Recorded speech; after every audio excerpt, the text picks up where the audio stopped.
Salut et bienvenue à cette nouvelle vidéo.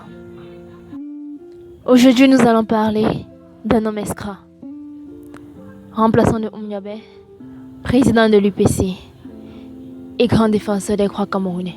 Je parle bien du grand Félix Moumir. Félix Roland Moumir, né le 1er novembre 1925, non loin de Fumban, à l'hôpital protestant de Ndissé, dans la région de l'Ouest Cameroun. C'est un homme qui, déjà étant tout petit, a dû se battre. Venant d'une famille pauvre, il a travaillé d'ici et là, étant comme domestique, comme coursier, pour pouvoir payer ses études. Il va sortir de là avec un diplôme de médecin venant de l'école normale fédérale de l'Afrique occidentale française.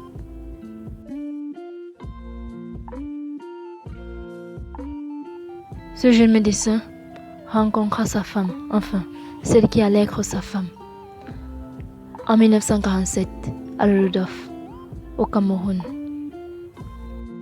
Après plein d'oppositions venant des deux familles, ils se sont finalement mariés le 22 juillet 1950. Marthe Ekomoyon devient officiellement Marthe Moumi.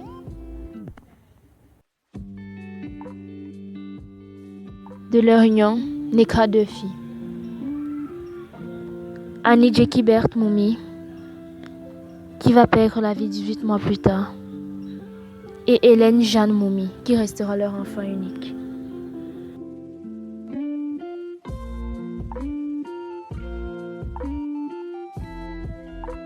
Félix Moumi prendra la peine de façonner sa femme. Il apprendra plein de trucs sur le monde. Il va ouvrir ses portes, mentalement, psychologiquement, sa façon de vivre et tout. Et elle, passionnée par la vision de son mari, va le suivre dans ses luttes. Après avoir assisté à une conférence où de grandes personnalités parlant bien de Moumi, le 13 juillet 1955, Oumniobé, qui est le fondateur de l'UPC, fit le déplacement en personne de Douala pour Lolodof, juste pour faire la rencontre de Moumi. Les deux devinrent les amis très proches, car ayant le même idéal. Après une suite d'événements à Lolodof, il eut une affectation disciplinaire à Bétar et Oya en 1950, ensuite à Moura pendant 3 ans, puis à Maroua et enfin à Douala en 1954.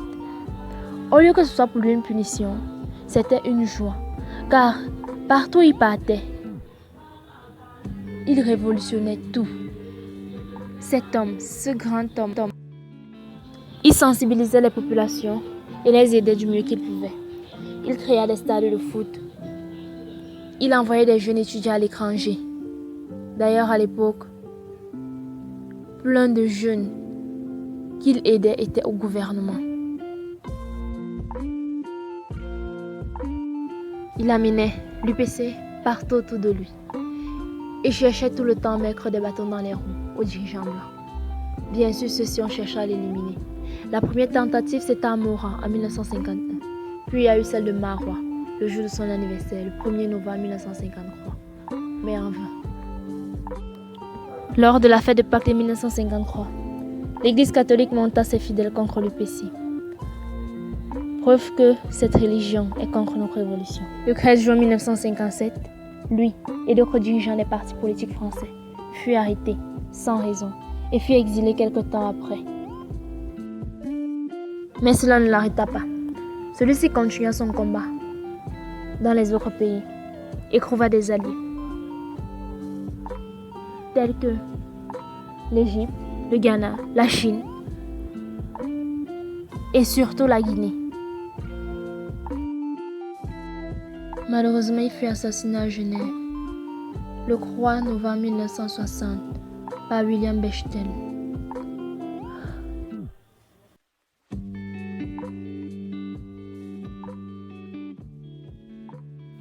Après sa mort, sa femme déposa une plainte contre son assassin. Celui-ci ne fut jamais arrêté, vu que c'était un complot très bien organisé. Il fut enterré en Guinée. Jusqu'à présent, Son corps n'a jamais été accepté au Cameroun, son propre pays.